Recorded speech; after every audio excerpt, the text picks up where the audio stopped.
Hi everyone. We're now halfway through our course together. Thanks again for the great discussion on Saturday and digging into your hot topics, both through the conversation in small groups as well as your share outs. I hope you all found that really helpful. I'm beginning to look through everyone's journals and we'll get all of that grading done tomorrow as usual. But this is our Module 5 overview for the week. So here it goes. So we're going to be looking at leadership in student affairs and path to the CSAO, which is the Chief Student Affairs Officer. Sometimes you may see it in some of our readings as SSAO, the Senior Student Affairs Officer.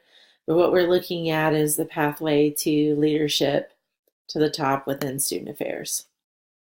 So for our module today, or this week, excuse me, here are our objectives. I went through and corrected any date mishaps that were either from editing changeover that the online course developers might not have caught, or any typos, so they should be all correct now. Here are our activities for the week to help you plan. So we have an essence of readings discussion online. We're kind of going back to our first two modules. There's a blog to complete, and then you'll be wrapping up your interviews and preparing a one-sheet summary, which you will submit to me at the end of class, but you'll also use to help guide you in activity in class. And then if you could email your topic that you would like to write about for your final paper topic by the 25th, that would be great too. And then you have another reflection journal. Also, I highlight here if you went here earlier. So these are readings for this week, but also we have this readings in this book, which is it's a newer book. So we're reading parts 1 and 2. So that was missing from before.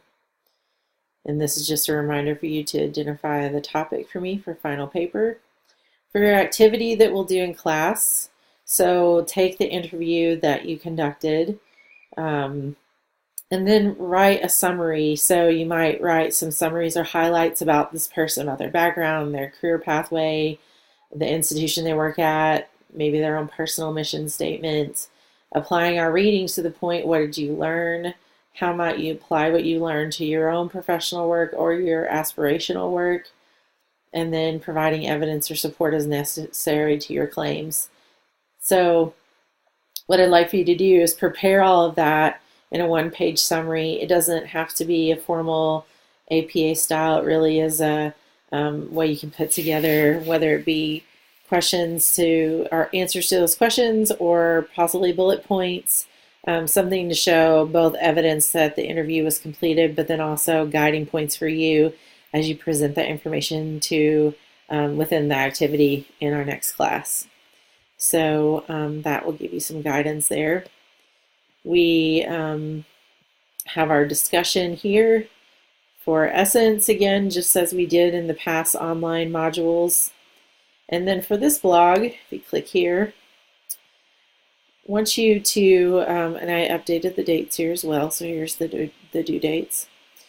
Really answer these questions, and I want you to pay particular attention to looking at this from the Chief Student Affairs Officer perspective, or the view of the Chief Student Affairs Officer. So for those that work in higher ed, it might require you to look to find who that Chief Student Affairs Officer is at your own institution. Or if you do work in student affairs, you'll probably know who that is. If you don't have someone now, you might think back to someone you've known in the past that you would say is successful and talk about what made them successful, what were some of those traits, and how you saw that in their work.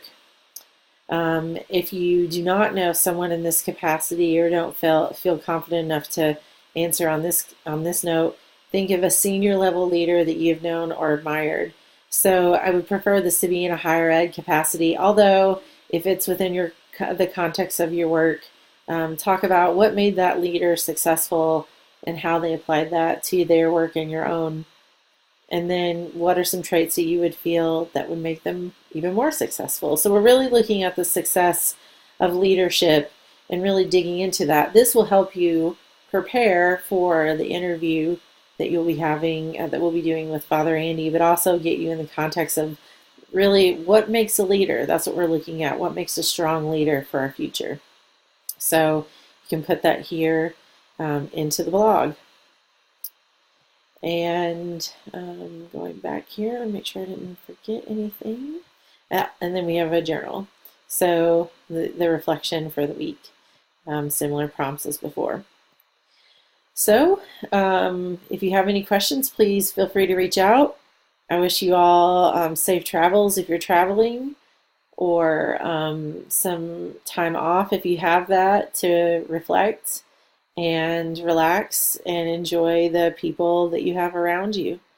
So for now, I'll leave you with that, and I will see you all soon.